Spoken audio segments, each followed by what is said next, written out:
여러분 안녕하세요. 부활절 잘 지내셨습니까? 주님께서 부활하신 것처럼 이 어려운 시기 주님께서 또한 이 모든 어려움을 능히 극복하고 이기해 주실 줄로 믿습니다.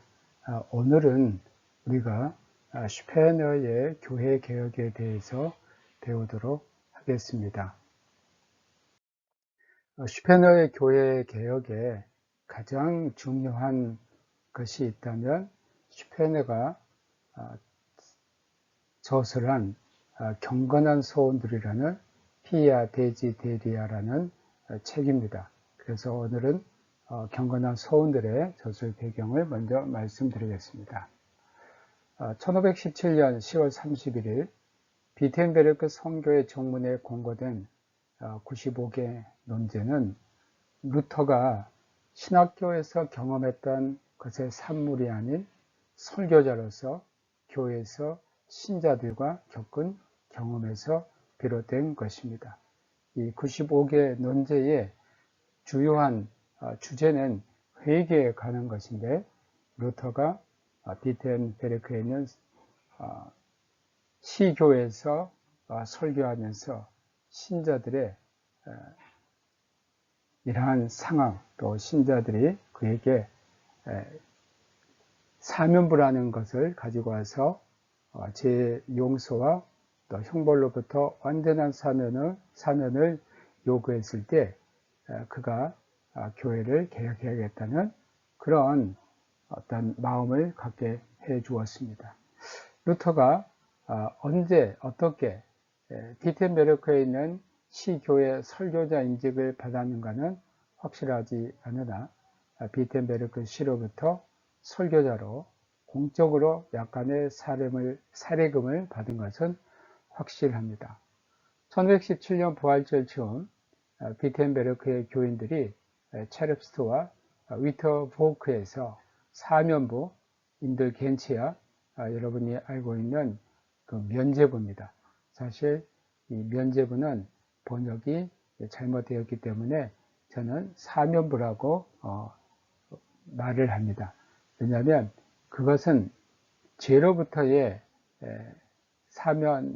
죄로부터 자유롭게 되는 것만을 의미하지 않고 실질적으로는 죄와 그 죄에 따른 형벌로 완전한 자유를 뜻하기 때문에 면죄부라는 말로는 약간 의미가 퇴색되어 있습니다. 그들은 오히려 죄로부터 자유롭게 되는 것보다는 죄에 따른 벌로부터 완전히 해방되는 것을 더 원했고, 또 인돌겐치아, 여러분이 알고 있는 면죄부보다는 형벌로부터의 자유가 더 강조되어 있습니다. 그때 신자들은 체르프스트와 위터보크에서 사면부를 사가지고 와서 통의와 자신들의 행위의 개선이 없이 루터에게 사면을 요구했던 겁니다.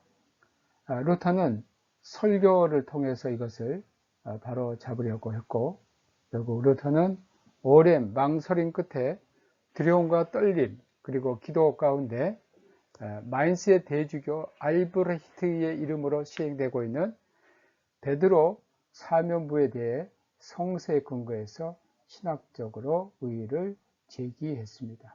그것은 바로 회개에 대한 신학적인 의의입니다. 루터에게는 신자들 그리고 목회 현장의 프락시스와 직접적인 만남이 종교개혁을 일으킬 수 있는 동기 제공을 해 주었다고 볼 수 있습니다. 제가 말하고자 하는 것은 신학교 현장이 아니고 목회 현장이 결국 루터로 하여금 종교개혁을 일으킬 수 있는 어떤 동기부여를 했다는 겁니다. 이와 마찬가지로 슈페너에게서도 신학교 현장이 아니라 목회 현장에서 그는 목회자로서 경험하고, 또 목회에서 무엇이 잘못되고 있다는 것을 확실히 체험하고 난 다음에 그것을 개혁하고자 그 결과로 나타난 글이 바로 피아 데지 데리아입니다. 이것은 루터가 목회 현장에서 신자들과 직접 만나서 지금 교회에서 행하고 있는 사면부의 발행과 판매가 잘못되었다는 것을 알게 되었고, 그것을 개혁하고자 했던 그 행동으로 나타나는 것이 95개 논제인 겁니다. 이처럼 루터나 또는 슈페너나 교회를 개혁하고자 했던 어떤 동기는 신학교 안에서 강의실에서 일어난 것이 아니고 목회 현장에서 일어났다는 겁니다. 루터가 세상을 떠난 후 영적으로 침체된 루터 교회 개혁의 바람을 일으킨 목회자는 바로 슈페너입니다. 슈페너가 처음 원했던 것은 슈트라스부르크 대학교 교수직이었습니다. 그래서 그는 박사학위도 받았고요. 슈트라스부르크 대학의 교수가 되기를 원했습니다만 사실 자기의 원하는 대로 되지는 않았습니다. 슈트라스부르크 대학교 신학부의 학창시절 동료인 발타자르 베벨 또 이작 파우스트가 먼저 교수 자리를 잡았기 때문에 슈트라스부르크 대학교 신학부에서 슈페너가 신학교수라 할 가능성을 잃어버렸습니다. 그래서 슈페너는 1664년 박사학위를 슈트라스부르크 대학교에서 받았지만 자신은 교수를 하기 원했지만 내심 원치 않았던 목회 사역을 하게 됐습니다. 여러분, 우리가 원하는 것이 있는데 그 원하는 것이 이루어지지 않는다고 우리는 실망할 필요가 없습니다. 어떻게 보면 하나님께서 슈페너에게 지금 부패하고 타락한 독일의 루터 교회를 개혁하기 위한 가장 적당한 인물로 보시고 목회 사역을 하게 했다라고 우리는 볼 수 있습니다. 그의 동료 발타제르 베벨 이작 파우스는 당시에 신학자로서는 슈트라스부르크에서 학생들을 가르칠 수 있었고 슈페너는 그 기회를 잃어버렸지만 슈페너는 사실 교회 역사에 교회를 개혁한 위대한 하나님의 인물로 평가를 받는 1666년 슈페너는 콜바에 있는 법학 박사 요한 필립 슈츠로부터 예기치 않았던 소식을 받습니다. 이 슈츠는 레겐스부르크에 있는 엘사스 지역 10개 도시 연맹의 의원이었습니다.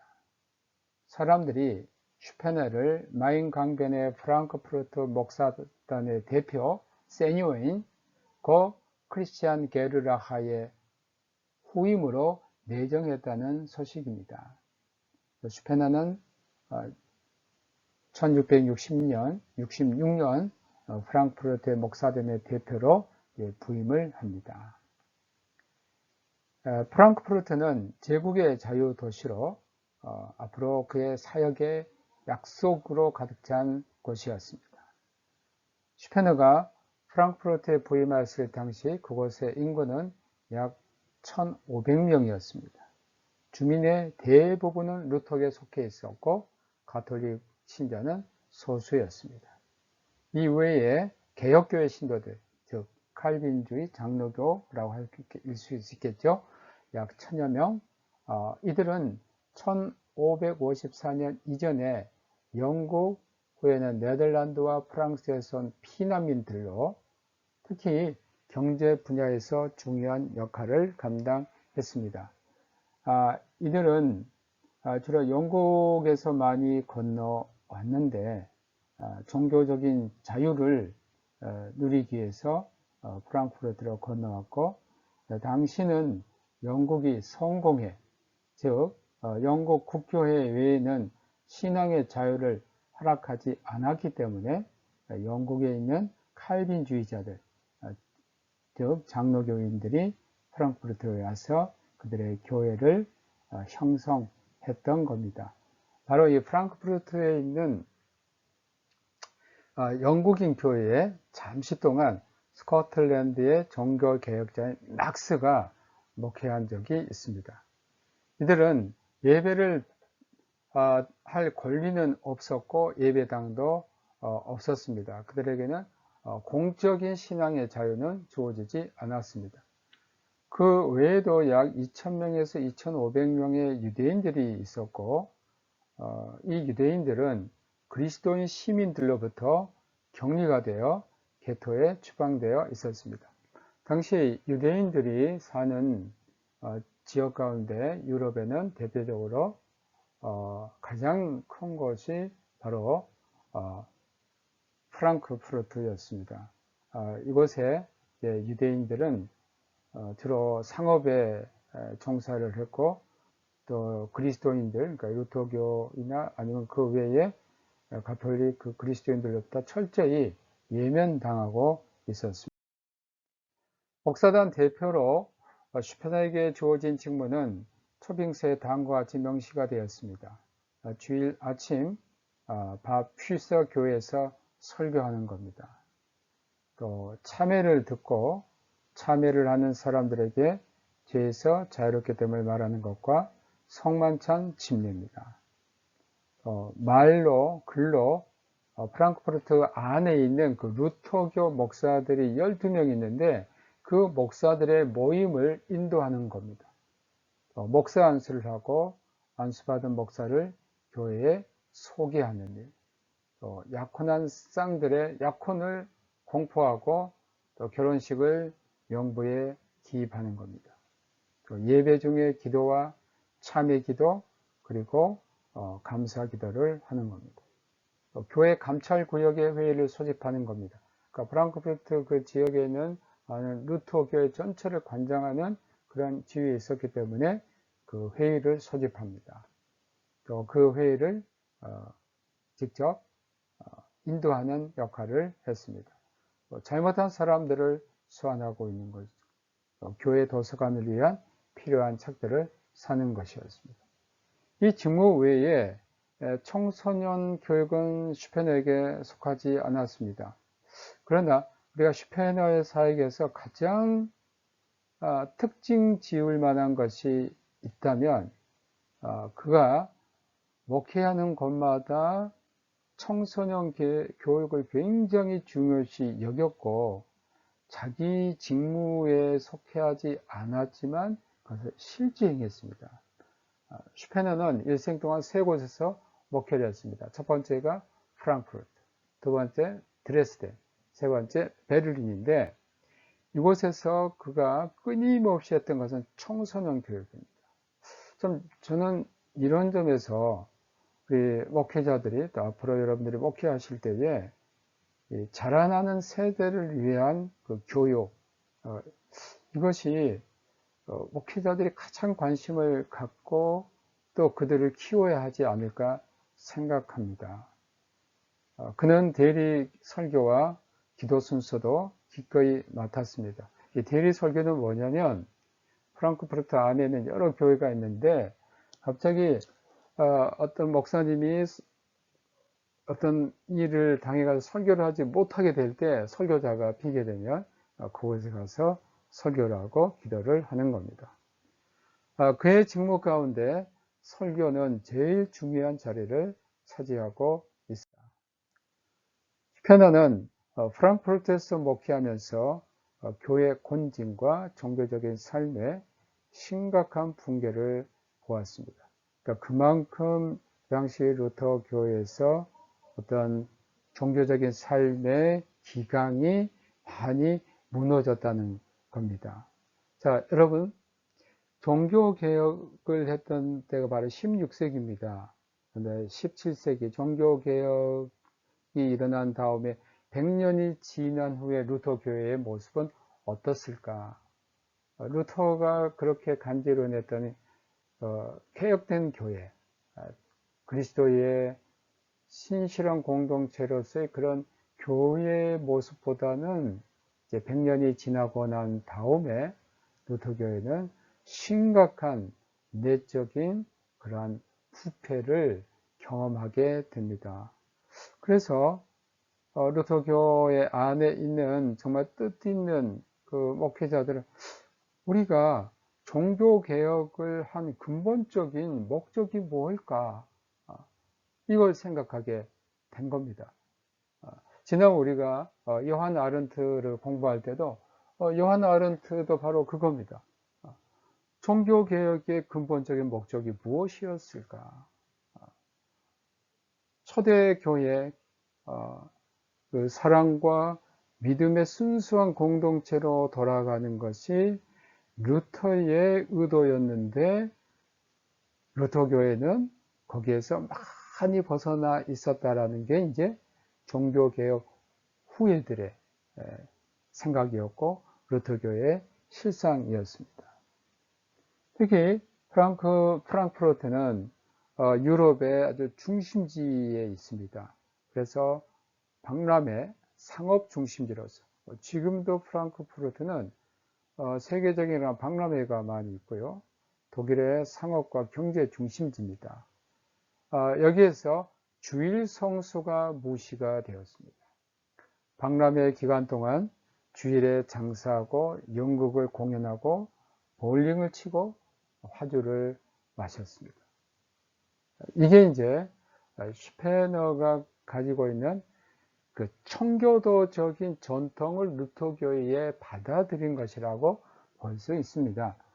청교도들이 가장 중요시 여겼던 것 가운데 하나가 주일 성수입니다. 이 주일은 하나님의 날이다. 날은 거룩하게 지내야 된다.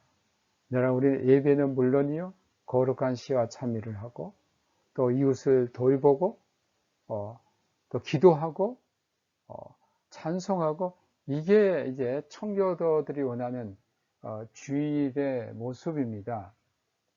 그런데 루터교의 그 전통에는 주일 성수라는 개념이 굉장히 약합니다.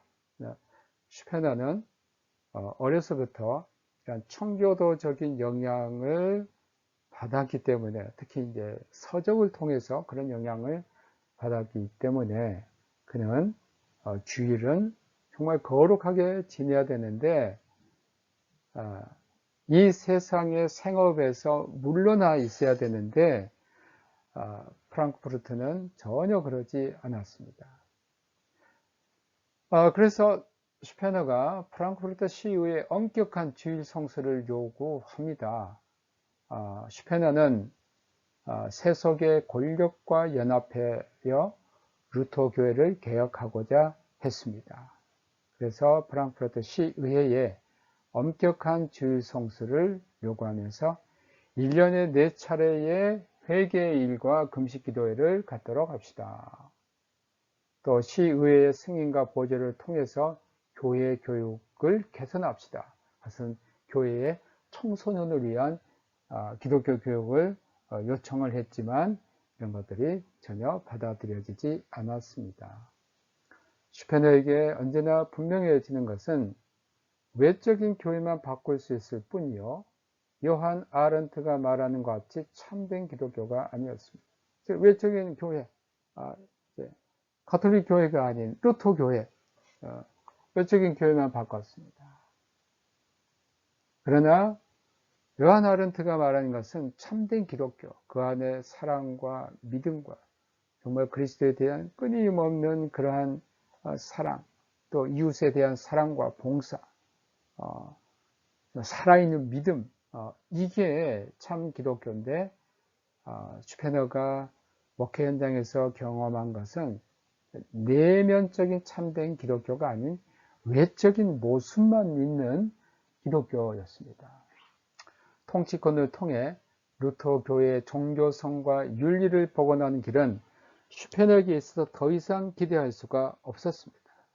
왜냐하면 통치권은 단지 사회 규범과 눈에 보이는 기독교에만 미칠 수 있기 때문입니다. 이렇게 통치권에 대해서 교회를 좀 개혁하고 바꿔보려고 했지만 슈페너는 이것이 안 된다라고 그런 경험을 하게 되고 슈페너는 이제 그의 노력을 영적인 삶의 촉진에 집중을 시키게 됐습니다. 왜냐하면 통치권은 또 내면적이고 영적인 세계 사이에는 분명히 한계가 있기 때문입니다. 프랑크푸르트 목회 경험 10년, 그러니까 1666년부터 1675년, 이것은 슈페너가 루터 교회를 진단하고 평가할 수 있는 안목을 주었습니다. 목회 10년 하는 가운데 슈페너는 지금 교회가 어떻다, 신자들은 어떻다, 또 이 프랑크푸르트의 통치자들은 어떻다, 이런 모든 것들을 경험하고 그 프랑크푸르트에 있는 교회, 더 나아가서는 독일에 있는 그 루터 교회를 진단하고 평가하고 새로운 대안을 제시할 수 있었습니다. 이 경험을 통해 교회 개혁을 위한 프로그램인 경건한 소원들이 나오게 됩니다. 슈페너의 장점은 뭐냐? 교회를 진단하고 비판했지만 거기에서 끝나지 않고 대안을 제시하는 겁니다. 우리가 지금 이런 문제가 있으니까 이 문제를 해결하기 위해서 어떻게 합시다. 이게 진정한 개혁입니다. 오늘 한국 교회를 개혁하고자 하는 많은 사람들이 있지만 비판은 열심히 합니다. 그러나 대안이 없습니다. 이것은 사실 매우 부족한 겁니다. 우리는 자신에 대한 성찰과 교회에 대한 분명한 진단과 더불어 그것을 비판해야 됩니다. 그러나 비판에만 끝나면 아무런 의미가 없습니다. 거기에 대한 대안이 나와야 됩니다. 슈페너는 여기에서 경건한 소원들의 장점은 앞으로 루터 교회가 가야 할 방향을 정하고 어떻게 해야 된다는 구체적으로 제시했고 또 자신이 그것을 목회의 실제로 적용했다는 데 있습니다. 슈페너의 교회 개혁을 위한 계획서인 경건한 소원들은 1675년 초 새로 출판되는 요한 아른트의 복음서 설교집의 머리글로 나왔습니다. 당시 루터교에서 가장 인기 있는 사람의 책은 요한 아른트였습니다. 여러분이 우리가 지난번 배웠던 요한 아른트의 참 기독교에 관한 4권의 책이 있습니다. 이 책은 사실 19세기까지 계속 독일에서 출판이 되었습니다. 또 요한 아른트의 복음서 설교집, 이것도 신자들이 아주 열심히 읽는 책이었습니다. 이 복음서 설교집은 신자들이 열심히 읽기 때문에 판을 거듭을 했습니다. 그런데 프랑크푸르트에 있는 출판업자인 요한 다비드 츠너로부터 아른트의 설교집 심판에 머리글을 써달라는 부탁을 슈페너가 받습니다. 다비드 츠너가 슈페너에게 프랑크푸르트에 가장 명망 있는 목회자이기 때문에 요한 아른트의 설교집을 출판하려는데 여기에 서문, 머리글을 써 주십시오라고 부탁을 했습니다. 그게 바로 피아 데지데리아, 경건한 소원들로 별책으로 나중에 나오게 됩니다.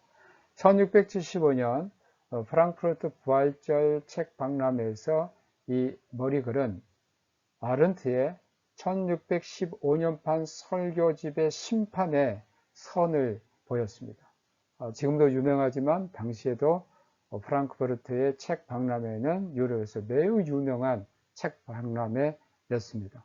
독일에는 두 도시에서 책 박람회가 있는데 매우 유명합니다. 하나는 프랑크푸르트, 하나는 드레스덴입니다. 프랑크푸르트 책 박람회는 지금은 아주 국제적이 되어서 전 세계적으로 유명한 책 박람회입니다. 슈페너는 1670년부터 1674년, 75년의 목회에서 겪은 풍부한 경험들을 여기에 쓸 수 있었습니다. 이 머리 글에는 교회가 지닌 결함들과 부족한 점들, 그리고 교회 개혁을 위한 요구들에 대한 제안을 수록했습니다. 이것은 아마 슈페너가 이미 슈트라스부르크에서 공부할 때부터, 그것을 대학을 다닐 때부터 교회 개혁을 위한 생각들을 마음에 품어왔을 것입니다. 그의 글은 루터교에서 굉장한 주목을 받습니다. 마틴 크루제는 교회사의 새로운 장이 명백하게 경건한 소원들에서 시작한다라고 평가를 했습니다.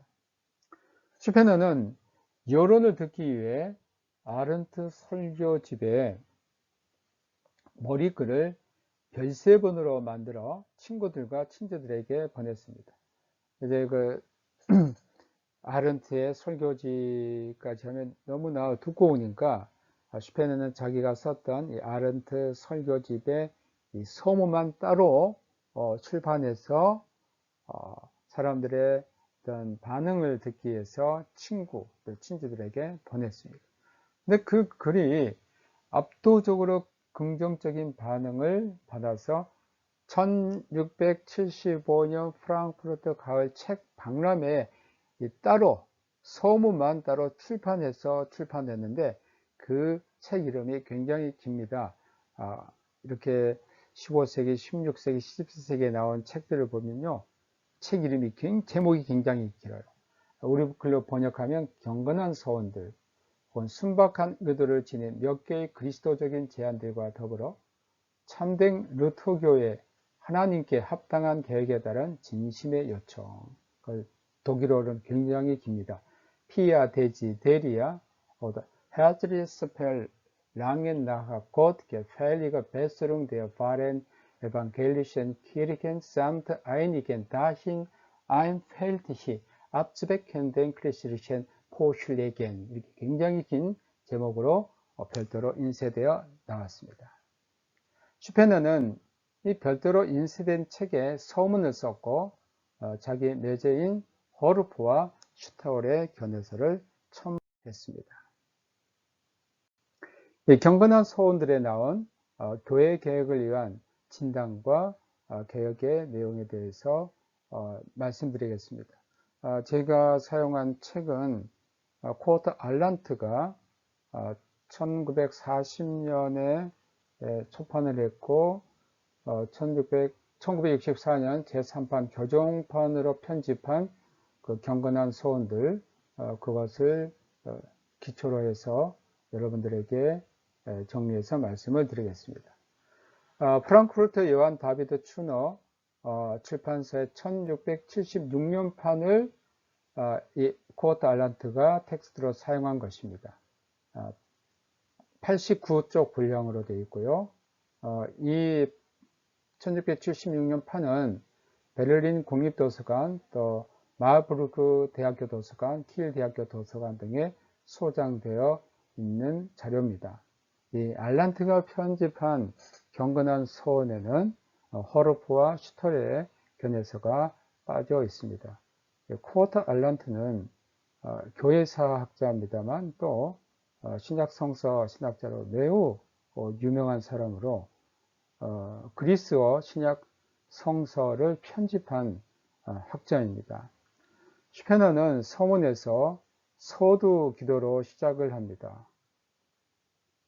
그리고 이 서두 기도 바로 다음 요한 아란트 설교집 서문에서 말했던 것을 담고 있음을 밝히고 있습니다.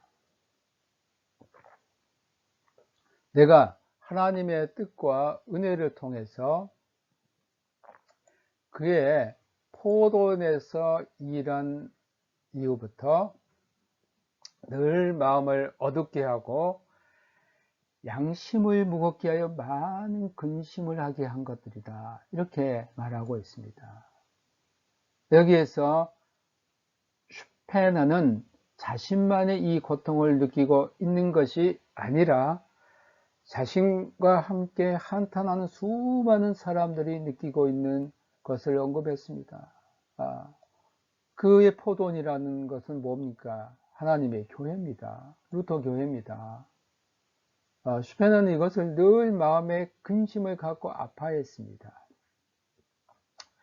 슈페너는 이 불행이 바로 눈앞에 있기 때문에 자신의 눈물을 숨길 수 없으며 다른 사람들의 동정을 일으키기에 공개적으로 흘릴 수밖에 없음을 말합니다. 그리스도 몸으로서 교회에 대한 슈페너의 진단은 바로 슈페너의 진단은 교회가 병든 상태라는 겁니다. 지금 교회가 병습니다. 이 서문에 이어서 경건한 서원들은 내용으로 볼 때 세 부분으로 이루어집니다. 첫째 부분은 기독교와 루터교의 세 계층들의 부패한 상태를 서술했습니다. 루터교에서는 그 교회법에 의하면 교회는 세 계층으로 이루어졌습니다. 그 계층이 어떻게 되냐면 첫 번째 계층은 통치자 계층입니다. 여러분 이렇게 계속 이제 내용이 나오는데 이 통치자 계층, 그러니까 이제 군주들이라고 할 수 있죠. 이 통치자 계층. 또 하나는 교회의 성직자, 그러니까 목사들입니다. 세 번째는 바로 일반 신도, 평신도들입니다. 슈페너는 교회가 가련한 상태로 전락한 것은 예를 들면 교황권 또는 터키와 같은 외부로부터 온 압력이 아니요 외부에서 와서 이제 교회가 이렇게 타락한 것이 아니고 내부로부터 온 결함에 근거하고 있음을 깨달았습니다. 여러분, 교회가 타락하고 가련한 상태가 된 것은 결코 외부에서 온 어떤 압력이 아닙니다. 가장 큰 것은 내부로부터 온 결함입니다. 오히려 밖으로부터 교회에 대한 핍박이 오면 교회는 더 정화되고 강해질 수 있습니다. 그러니까 내부에서 이 결함에 근거하고 있음을 깨달았습니다. 세 계층에 대한 비판 가운데 슈페너는 먼저 군주에 대해서 비판합니다.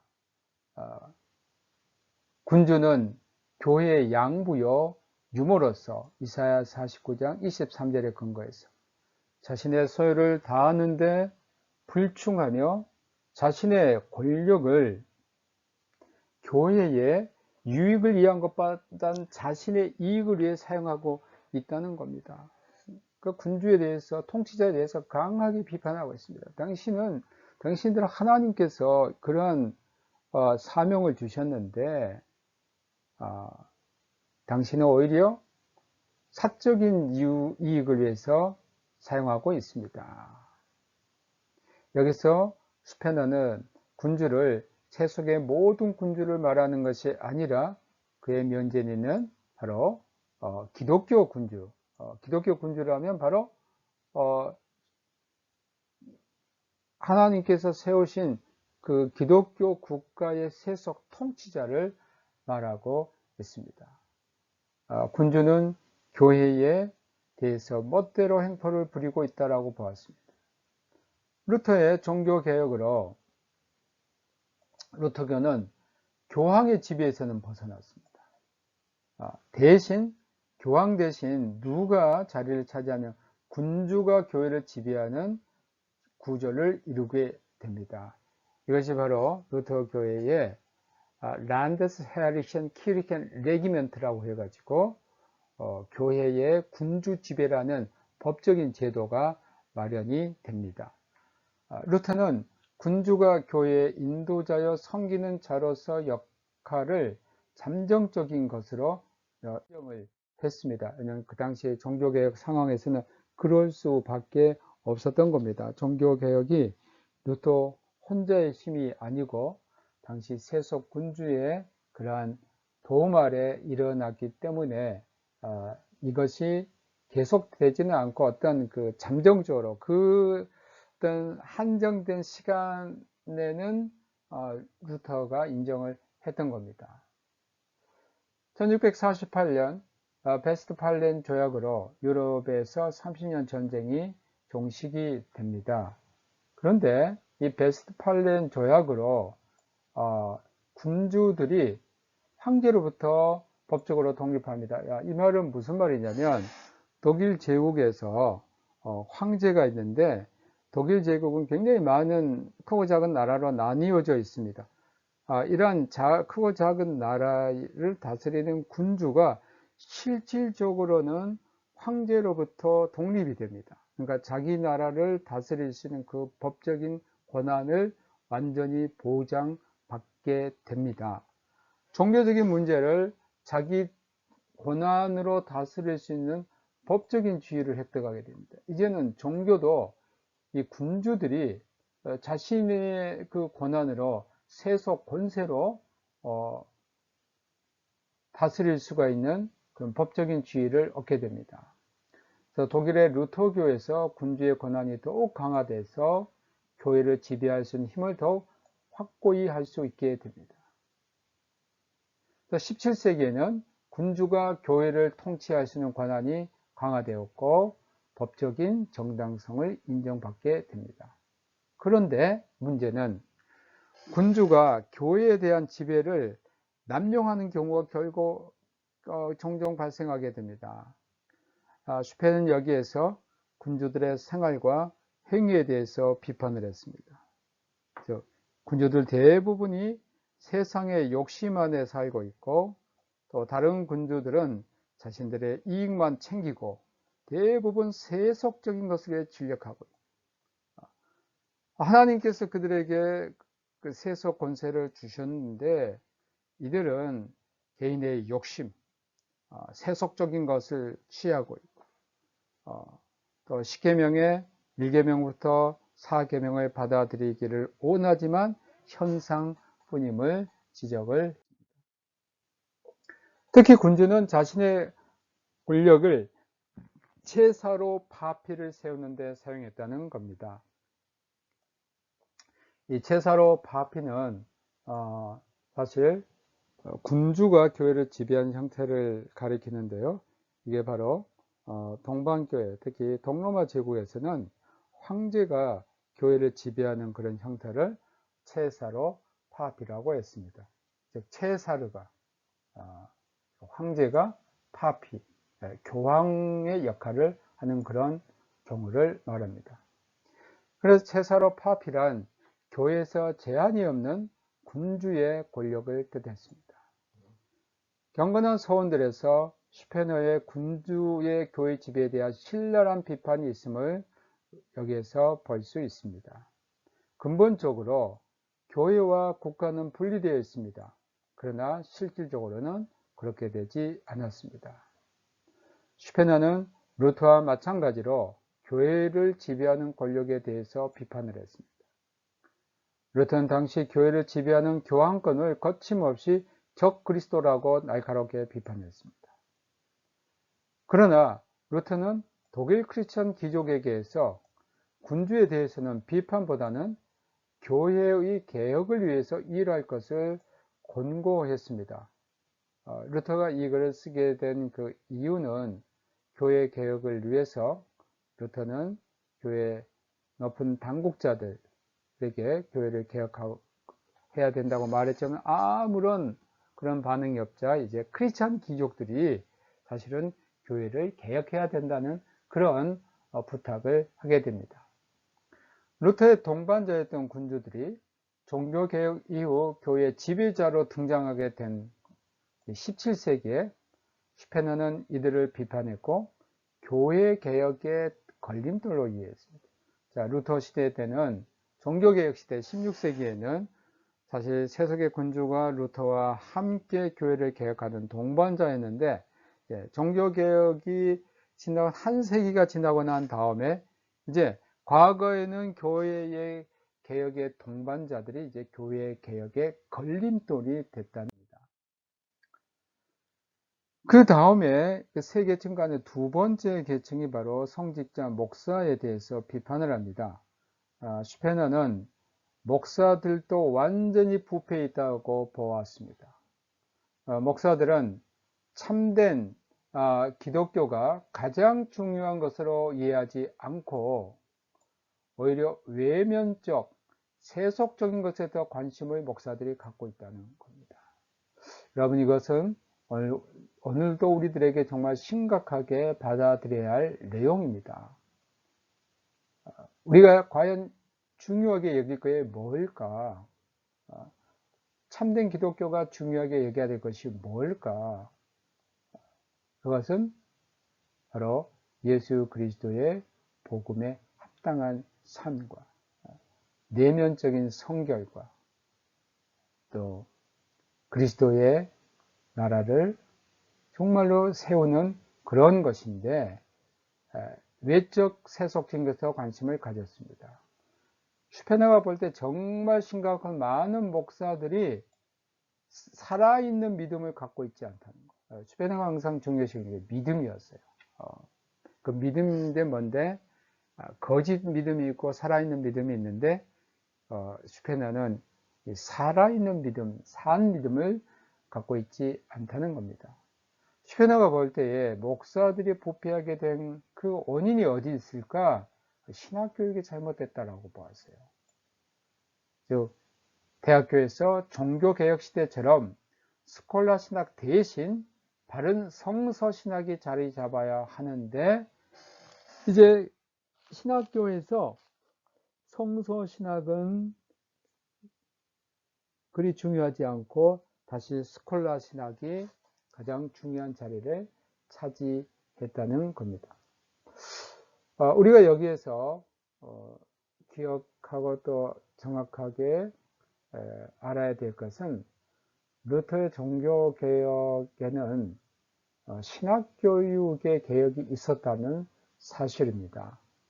루터는 비테메르크 대학교 신학부의 교육을 개혁했는데, 그 당시 신학교에서 가장 중요시 여겼던 스콜라 신학을 다 제거하고 신학교에서 가장 중요한 것이 뭘까? 그건 바로 성서 신학이었습니다. 그래서 신학생들이 뭘 제대로 배워야 되느냐? 성서를 배워야 됩니다. 성서를 배우게 되면 뭘 해야 되느냐? 고전어 공부, 성서를 원전으로 읽을 수 있는. 그래서 루터는 신학교육에 라틴어 수업과 히브리어 수업을 강화시켰습니다. 그래서 신학생이면, 신학교를 졸업하면 성경을 히브리어와 헬라어로 읽을 수 있어야 한다는 게 루터의 생각이었고, 신학교에서 가장 중요한 것은 바로 성경이었습니다. 루터는 조지 신학자가 아닙니다. 성서 신학자입니다. 그가 1513년부터 신학교에서 강의를 하는데, 그때부터 줄곧 가르쳤던 것은, 그가 죽기 전까지 가르쳤던 것은 바로 성경이었습니다. 다시 성경으로 돌아갑니다. 그러니까 신학생들을 성경으로 잘 교육시켜야만 이들이 훌륭한 목회자가 될 수 있다라는 것이 루터의 생각이었습니다. 마지막으로 평신도의 상태에 관해서 비판을 냈습니다. 일반 신도들입니다. 평신도는 단지 외면적으로 교회 간섭을 따르고 있었고, 여기에서도 부족한 것은 뭐냐? 참된 믿음입니다. 교회 그냥 와서 설교 듣고 성만찬 참여하고 이런 것에 너무 익숙해져 있어요. 그러니까 참된 믿음이 없다라고. 그러니까 외형적인 종교적인 행위는 있지만 믿음이 없다라는 게 이제 슈페너의 판단이었습니다. 각 가정에서는 참된 경건한 생활을 지배하기보단 단지 외면적이고 표면적인 의무 이행만 있을 따름이었습니다. 그 원인은 뭐냐? 믿음에 대한 그릇된 이해와 교회의 은혜의 수단이라고 하는 성례전이, 즉 오푸스 오페라툼의 의미에 관한 오해와 같은 잘못된 신뢰에 있었습니다. 즉 오푸스 오페라툼은 뭐냐면 성만찬에 참여하면 그 은혜가 그냥 우리들에게 그대로 있다는 겁니다. 이것은 이제 우리가 믿음이 없어도 그 성만찬에 가지고 있는 떡과 포도주의 그 은혜와 또 그 놀라운 신비한 능력이 우리들에게 전해진다는 겁니다.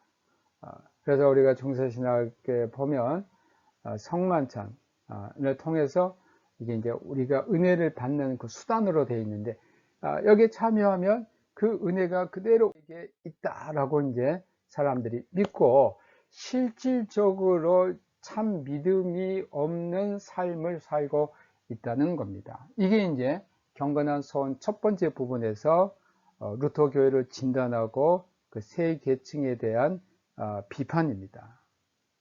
자, 경건한 소원들의 두 번째 부분은 이런 루터 교회가 어떻게 보면 굉장히 희망이 없어 보여요.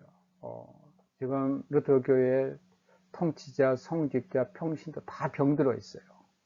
근데 희망을 이야기합니다. 그건 교회가 미래에 더 좋은 상태로 변화될 거다는 겁니다. 첫 번째 희망은 성서의 약속에 따라서 유대인들이 회심하게 된다는 겁니다. 로마서 11장 25절부터 26절. 그 그리스도에게 완고했던 유대인의 대다수가 그리스도에게 회심한다는 겁니다. 그래서 이제 이들이 교회로 온다는 겁니다. 이것은 이미 호세아 3장 4절부터 5절에 예언된 것이며 교부들도 이 사건을 인정하고 있다는 겁니다. 슈페너는 그가 저술했던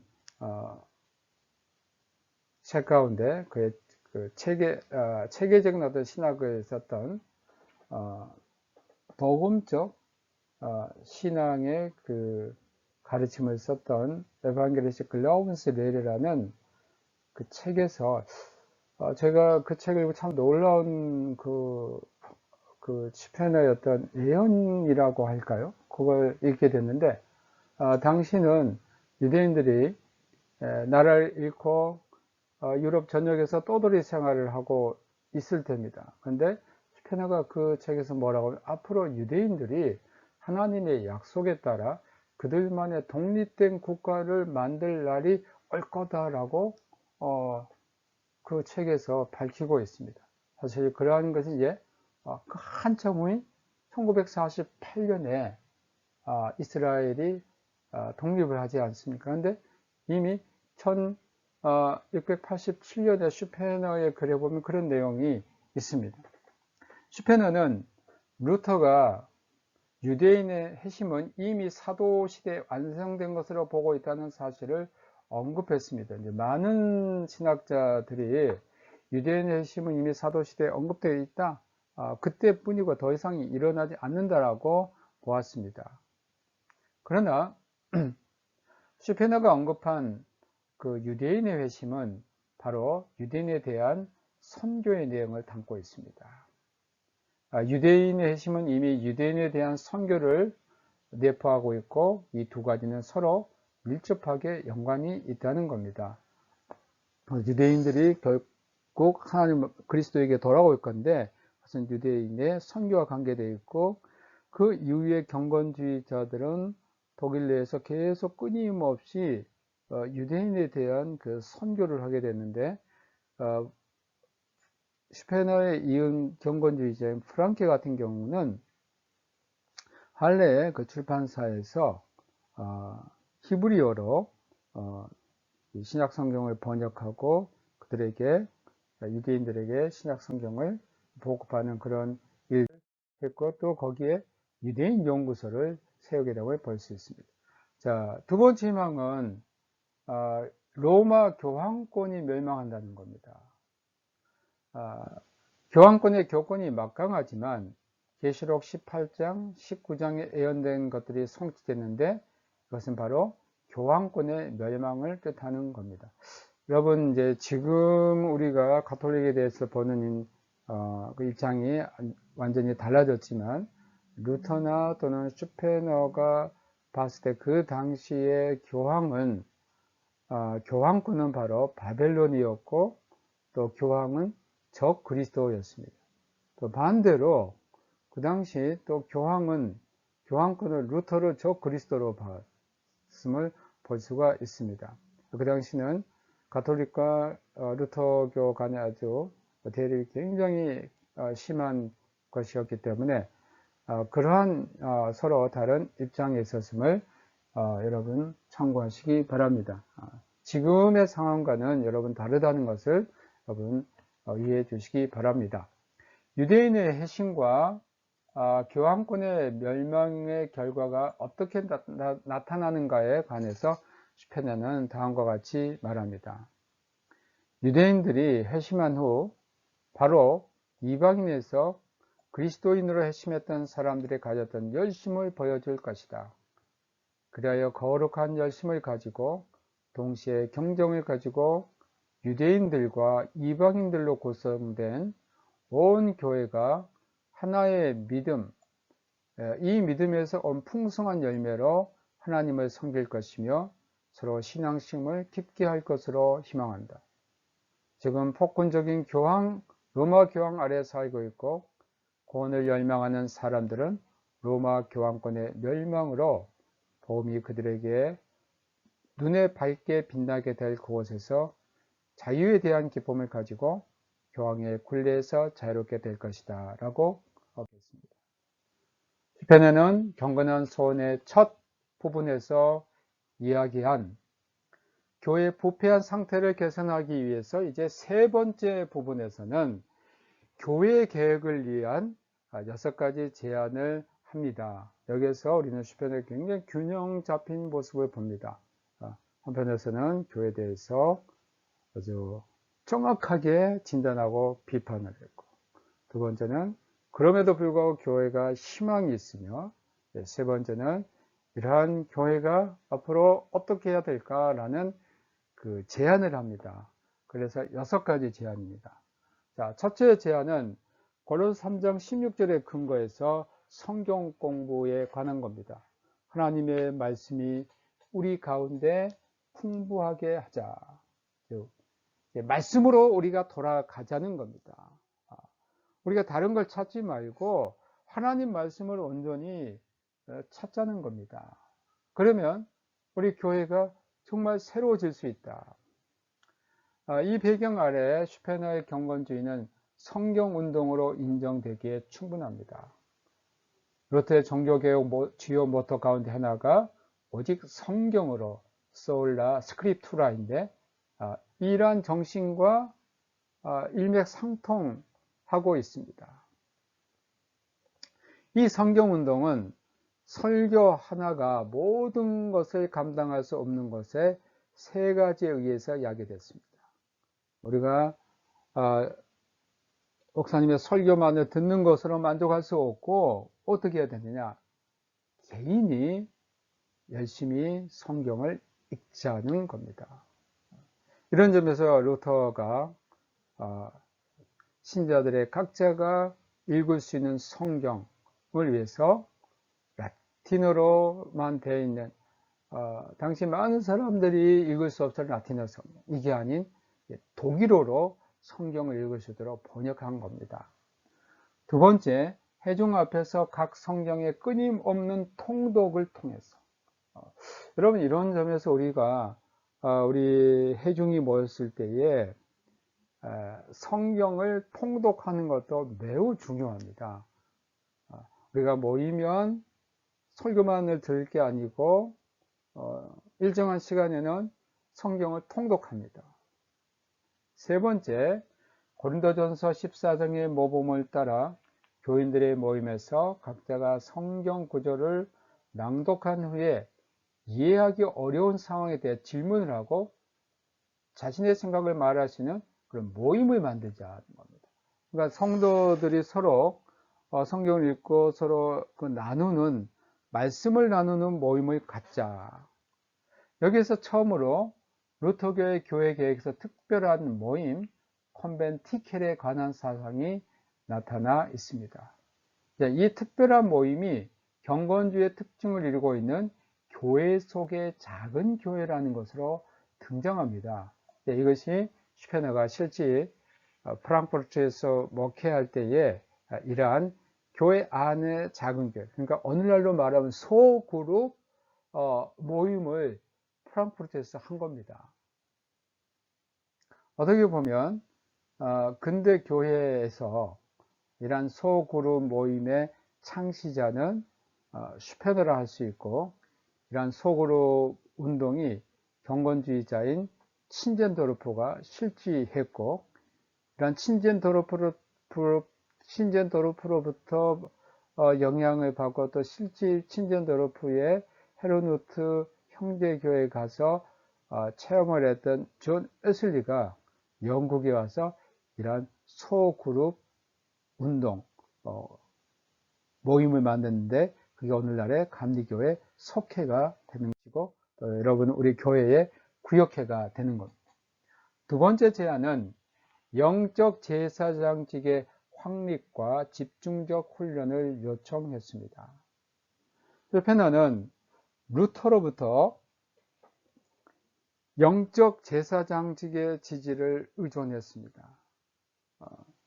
루터가 1520년 독일 크리스찬 기족에게라는 그런 책에서 뭘 이야기하는, 신자의 만인 사제직을 주장합니다. 모든 세례받은 그리스도인은 바로 제사장이다. 이것을 슈페너는 다시 불러일으켰습니다. 그래서 이 복된 이 사람은 진정으로 이러한 영적 제사장직을 일으켰다. 왜냐하면 설교자뿐만 아니라 모든 그리스도는 그들의 구세주로 사제가 되었고, 성령으로 기름 부음을 받았으며 영적이며 제사장의 일에 헌신하고 동역하기 있기 때문이다 라고 했습니다. 그래서 이 신자들을 이제는 이런 영적 제사장으로 세우자는 겁니다. 세 번째 제안은 기독교에 절대적으로 속해 있는 이웃사랑의 실천과 관련되어 있습니다. 그러니까 선을 행하고 사랑을 실천하자는 데 있습니다. 참 기독교는 머리에 아는 데 있지 않고 실천하는 데 있습니다. 이런 의미에서 슈페너는 아른트의 참 기독교 노선에 서 있음을 확실히 알 수 있습니다. 네 번째 제안은 신학적이고 신앙 고백적인 논쟁은 바르게 그리고 필요한 경우만 하자. 당시 정통주의 시대에는 많은 신학적인 논쟁이 있었습니다. 심지어 설교단에서도 신학적인 논쟁이 끊이지 않았습니다. 그러면 이런 신학적인 논쟁을 우리는 제한하자. 꼭 필요한 경우만 하자. 그래서 네 가지에 있는 해당되는 사항에만 신학적인 논쟁을 하자. 첫 번째, 그릇된 길에 빠진 사람을 위한 열정적인 기도를 하자. 또 선한 모범을 보이기 위해서 루터교 진리의 궁극적이고 중요한 가르침을 통해 상대방의 오류를 밝히기 위해서. 이게 뭐냐면 이 신학적 그 논쟁은 바로 이단들이 신자들을 유혹하고 잘못된 가르침을 할 때, 이때는 우리가 확실히 논쟁을 하자. 또 모든 불신앙인들과 잘못을 범한 자들에 대해서 진심으로 사랑하는 훈련을 위해서 이러한 신학적인 어떤 신앙 고백적인 논쟁을 하지, 그 외에는 하지 말자. 다섯 번째 제안에서 슈페너는 신학 교육이 개혁해야 된다라고 했습니다.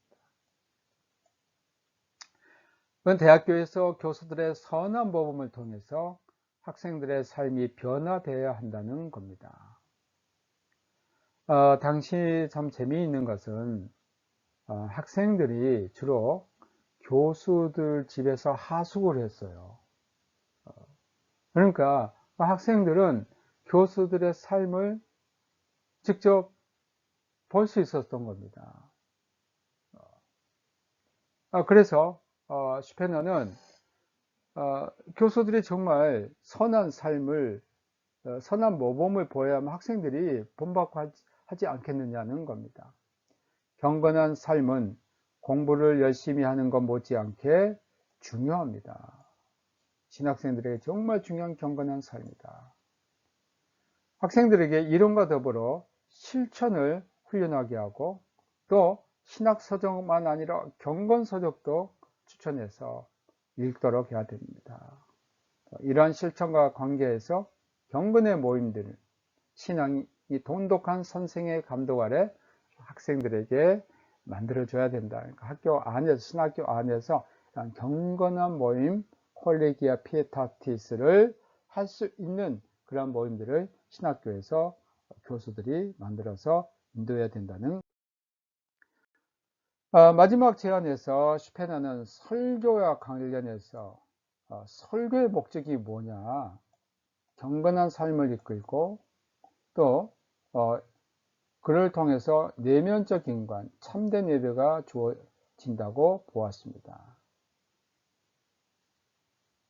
슈페너가 왜 이런 말을 하게 되냐면 그 당시 설교의 내용을 보면 목회자들이 자신들의 어떤 지식의 자랑을 굉장히 많이 늘어났습니다. 어려운 신학적인 용어, 신학적인 디베이트, 신학적인 논쟁들, 또 어려운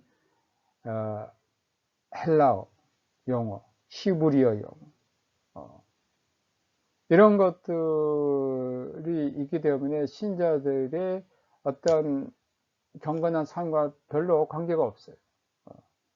그래서 슈페너는 아주 단순한 언어로, 궁극적인 목적은 설교자들의 지식을 자랑하는 게 아니고 신자들을 경건한 삶으로 이끌어 줘야 한다고 보았습니다.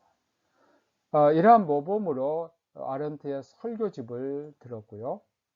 슈페너의 제안들은 신학의 내적인 변화와 신학 수업을 목적으로 삼았던 겁니다. 그의 가옥 가운데 가장 중요한 부분은 신학과 설교자의 직무를 내면으로부터 영적으로 소생시키고 형성시키는 데 있었습니다. 이런 의미에서 국가고의 폴크스키르케 안에서 경건한 사람들의 모임, 그리고 장류와 더불어 지상에서 교회를 위한 더 나은 시대의 희망은 슈페너의 개혁 프로그램의 새로운 성격을 나타낸 것이었습니다. 경건한 서원들의 성과는 매우 다양했습니다. 1675년 별도로 2세대에 나온 초판 발행 이후 1676년 가을 제2판이 나왔고, 제2판에는 요한 하이리히 호르프와 요하임 스토르의 자세한 평가문이 첨부되었습니다. 또 독일을 모르는 외국인을 위해서 자신의 생각을 알리려고 슈페너는 경건한 서원들을 라틴어로 번역했습니다. 1678년에 나온 이 라틴어판은 호르프와 슈터의 평가서는 포함되어 있지 않지만 유대인의 해신과 로마 교황권의 멸망의 내용을 더 추가를 했습니다. 1980년 독일어판은 이미 출판된 라틴어판에 추가된 내용과 호르프와 슈터의 평가서를 수록했고, 경건한 서원들은 그 외에 계속해서 출판되었습니다. 이에 더 슈페너는 사회복지 사업에도 일을 했고, 그 외로 프랑크푸르트에 구비론을 세웠습니다. 그는 하나님의 말씀에 따른 행동하는 삶을 실천했고, 행위가 없는 그리스도인의 삶이란 생각할 수 없는 것이었습니다. 다음으로 우리가 슈페너의 그 신학에 대해서 살펴보겠습니다. 슈페너의 신학의 어떤 집대성은 그가 저술했던 복음적 신앙 교리에 나와 있는데, 슈페너의 복음적 신앙 교리는 루터교 신학에서 하나의 전환점이 됩니다. 그게 바로 신학의 주요 개념 로치 테올로기치 코뮤네스에서 복음적 신앙 교리로 바뀌어지는 그런 계기가 바로 슈페너의 신학의 그 계기를 슈페너가 만들었습니다. 루터의 종교개혁은 신학 체계와 내용에서 로마 가톨릭과 다른 면을 보아야 당위성을 갖게 됐습니다. 그러니까 신학 체계 또 내용 달라야 된다. 그것은 루터의 신학이 과거 가톨릭의 전통적 신앙을 따르지 않고 철저히 무엇이냐 성서 중심적인 신학을 발전시켜 나갔기 때문입니다. 그러나 루터교 진영에서 첫 작업, 신학 체계의 첫 작업은 루터가 아니라 그의 동료인 멜랑크톤이 이루어 1520년 6월 15일 교황교서가 나오는데 엑수르게 도미네라는 주여 일어나소서라는 교서에 의해서 루터와 그의 동료들은 교황으로부터 파문의 위협을 받았습니다. 루터는 자신의 주장을 철회하지 않고 파문을 이어받은 교서를 공개적으로 불살라 버린 후에 1521년 1월 3일 파문 교서, 그러니까 교황청으로부터 제세체 로마는 펀티피쳔이라는 그 파문이 유효함을 증명하는 교서가 나옵니다.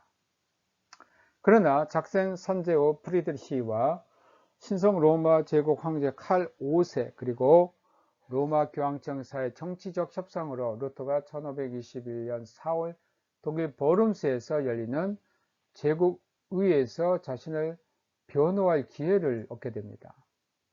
루터는 황제 앞에서 자신의 신앙과 양심에 의해서 자신이 주장한 것을 처리하지 않았습니다. 이러한 행위로 1521년 5월 26일 버름스 칙령은 루터와 그의 동료들에게 독일 제국에서 추방을 당하는 선고를 받습니다. 루터는 선제 프리드리히의 도움으로 바르트부르크 성에 피신하게 되었고 1522년 3월 6일 비텐베르크로 돌아옵니다. 바로 이 루터가 없었던 이 시기에 루터가 비텐베르크에 없었던 시기에 멜랑키톤이 실질적으로 루터를 대신해서 종교개혁을 진행합니다. 루터는 자신이 비텐베르크에 없을 때 멜랑키톤에게 이러한 글로 힘을 실어 주었습니다. 내가 망한다 하여도 복음으로부터 온 어느 것도 망하지 않을 것이다. 이제 당신은 복음에서 나를 능가하여 엘리사로서 엘리야를 따르라. 이렇게 멜랑키톤에게 힘과 권위를 심어주었습니다. 당시 종교개혁 진영은 매우 어려운 상황에 직면했습니다.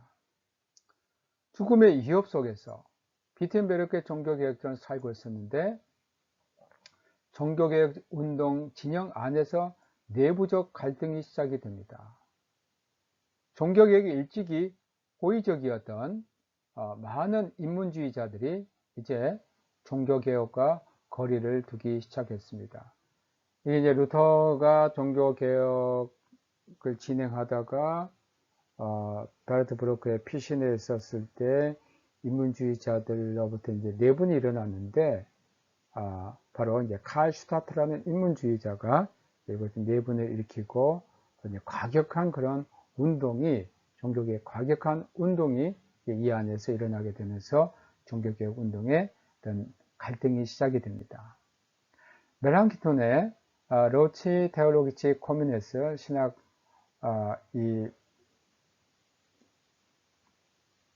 신학 명제는 신학 명제로 우리가 대부분 많이 번역을 했기 때문에 제가 이제 신학 명제로 말하겠습니다. 이 논쟁적인 오전은 바로 이러한 상황을 예로하고 있습니다. 멜랑키톤이 구원의 복음의 중요한 주제를 다루게 된 것은 1519년 비텐베르크 신학회 행했던 로마서 강의였습니다. 사실 멜랑키톤은 신학자는 아니었고요. 원래 이 사람은 비텐베르크에 올 때에 헬라어 교수로 왔습니다. 그런데 이제 루터의 요청에 의해서 신학 강의를 하게 됩니다. 로치를 조술할 수 있었던 것은 로마서에 나온 복음과 관련된 주요한 주제인 죄, 율법, 은혜를 확실히 알게 되었기 때문입니다. 로치 출판의 직접적 동기는 멜랑키톤의 그 강의 원고가 출간된 데 있었습니다.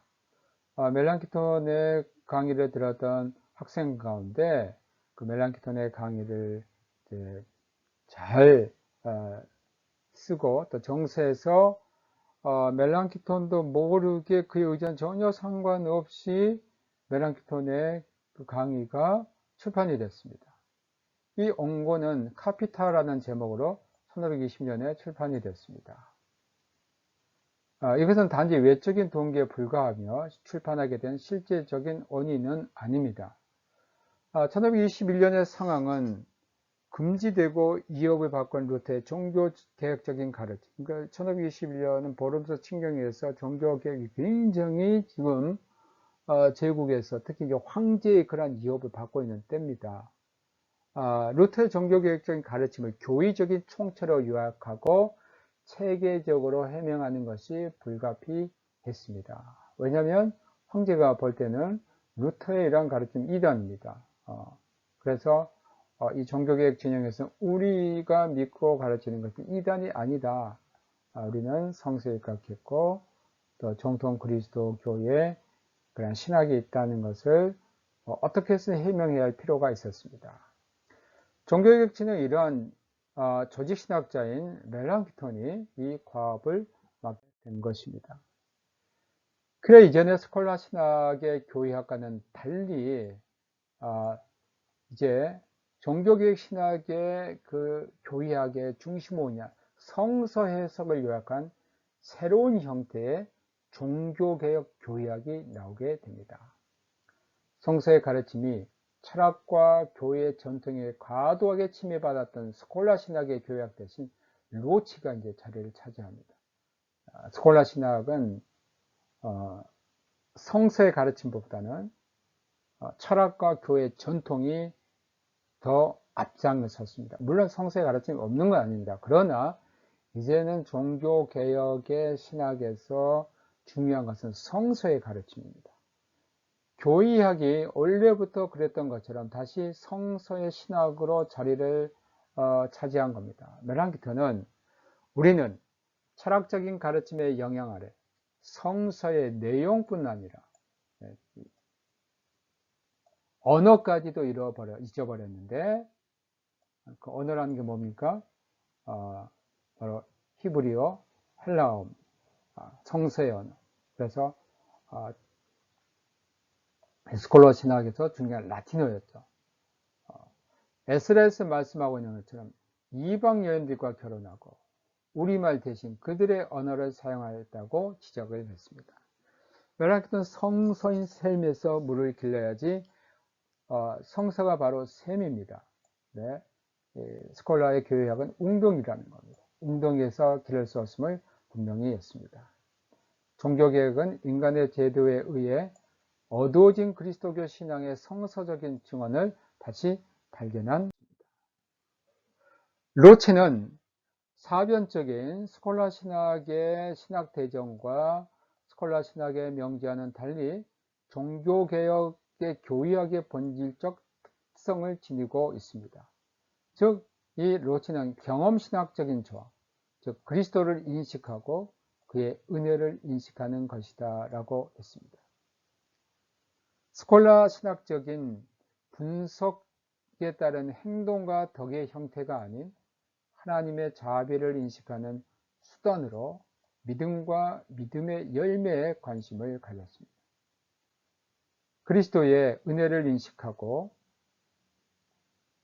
믿음과 믿음의 열매에 대한 멜랑키톤의 관심은 이전 스콜라 신학이 중점적으로 다루었던 신론보다는 로마서에 근거한 경과 관련된 주제에 집중되었습니다. 그래서 제 힘, 율법, 은혜. 멜랑키톤은 로치 집필 이전 1519년 20년에 로마서를 강의하여 로마서의 교리적인 내용을 정리할 수 있었던 겁니다. 그러니까 멜랑키톤의 로치는 바로 성서에서 특히 로마서가 말하고 있는 우리 신자들의 그 신앙생활 직접 연관이 된 죄임이 뭐며 율법이 뭐며 하나님의 은혜가 뭐며 이런 내용을 주요 담고 있습니다. 이 로치 이후에 멜랑키톤은 루터교 정통주의 신학의 주요 인도자가 됩니다. 그러니까 로치는 초기 루터교 정통주의의 중요한 저서의 제목과 방법론의 모형이 됩니다. 그래서 이 이후에 루터교 정통주의 신학자들은 그들의 교약을 쓸 때 다 어떤 말을 썼냐면 로치를 썼습니다. 예를 들면 햄리츠, 신학의 주요 개념, 로치 테올로기지, 레오나르 후터, 신학 주요 개념 편람, 컴펜디움 로커룸 테올로기코름, 이것도 로치에서 온 겁니다. 요한 게하르트, 신학의 주요 개념, 로치 테올로기지. 게하르트의 신학 주요 개념은 루터교 정통주의 신학의 대표적인 작품입니다. 여러분 혹시 게하르트 기억하시나요? 요한 아른트 할 때 우리가 나왔었죠. 요한 아른트한테 배웠다. 요한 아른트가 담임 목사인데 게하르트는 그 교회 주일학교 학생이었습니다. 루터교 정통주의 신학에서 로치가 성서의 근거를 두었다곤 하나 신학적 체계를 위해서 결국 스콜라 신학처럼 아리스토텔레스의 논리학을 따라왔습니다. 신학의 주요 개념들은 논리적 수사학적 규칙을 도입했습니다. 루터교 신학의 아리스토텔레스의 형이상학의 도입은 루터교 정통주의의 주요 특성이었습니다. 그래서 루터가 쫓아냈던 아리스토텔레스가 몰래 앞문으로 루터가 쫓아냈던 아리스토텔레스가 뒷문으로 몰래 들어왔다라는 말씀인 겁니다. 아리스토텔레스의 도입으로 루터교 정통주의는 루터가 가지고 있었던 근본적인 인식, 그리 무엇인가를 이해했음에 불구하고 루터의 모순되게 스스로 종교개혁 이전의 사고방식, 즉 아리스토텔레스적인 논리학으로 되돌아갔습니다. 신학의 틀을 세우기 위해 루터가 가장 경멸했던 신학교에서 추방을 당했던 아리스토텔레스 학문이 루터교 정통주의 시대의 신학교에서 다시 활기를 치기 시작한 겁니다. 단지 이성의 산물로 교약은 점점 내면적인 종교적 삶과 멀어졌고 아리스토텔레스의 논리학의 지배 아래 있게 됩니다. 이게 바로 이제 루터교 정통주의자들이 그들의 신학을 세우긴 세웠는데 결국은 신학적인 체계를 세우면서 루터가 그렇게 쫓아내 버렸던 아리스토텔레스를 다시 도입하게 됐다는 겁니다. 이러한 신학의 경향은 개신교 스콜라 신학을 세우게 됐습니다. 스콜라 학문의 유입 이래 사람들은 단순하고 자유로우며 평이하면서 실질적으로 개방된 종교 강연을 점점 멀리하게 됩니다. 이러한 강연들을 멜랑키토는 매우 훌륭하게 글로 남겼고 루터는 감탄할 만한 독창력과 효과를 가지고 이용했습니다. 루터교 정통주의가 교리체계에서 아리스토텔레스의 경향이 흐르자 슈페너는 루터가 앞문에서 쫓아버린 아리스토텔레스가 뒷문으로 슬쩍 들어왔다는 표현으로 루터교 정통주의 신학의 아리스토텔레스를 강하게 비판하기 시작했습니다. 슈페너는 루터교 정통주의 체계에서 말하고 있는 신학의 체계로서 로치보다는 실제적 삶에서 적용 부분을 다루는 것을 중요하게 생각해서 그것을 설교로 표현했습니다.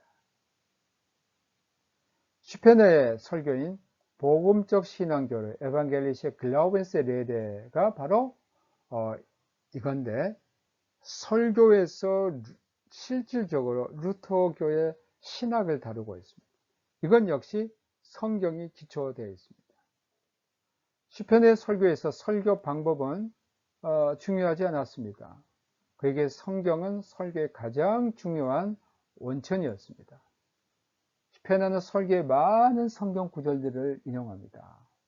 슈페너 설교 안의 특징은 굉장히 많은 성경 구절들이 설교 안에 있다는 겁니다. 또 성경과 루터교 정통주의 신학의 근거를 둔 것입니다.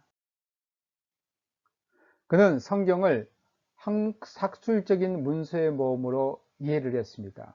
왜냐하면 슈페너가 볼 때 성경적인 근거와 내용에서부터 말하기 원했기 때문입니다. 그는 교회에서 뿐만 아니라 가정에서 또 성경을 이해한다고 언급했습니다.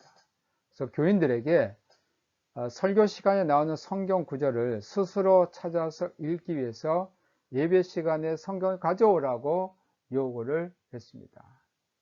슈페너는 교회에서 선포된 설교는 집에서 성경을 읽음으로 연속성을 갖게 된다고 보았기 때문입니다. 슈페너는 설교를 통해서 쉽게 교리를 신자들에게 전달했습니다. 평신도들은 정통주의 신학을 이해함에 있어서 어려움을 극복하고, 왜냐하면 정통주의 신학자들에서는 신학은 굉장히 어렵습니다. 다 라틴어로 써 있고요. 또 거기에는 스콜라의 그러한 신학이 도입돼 가지고 학식이 많지 않은 사람 참 이해하기 어렵습니다. 그러나 슈페너의 신학은 바로 성경을 근거로 해서 성경을 해석해 주었습니다. 여기에서 신학적 사학을 할 수 있는 가능성을 획득할 수 있다고 보았습니다.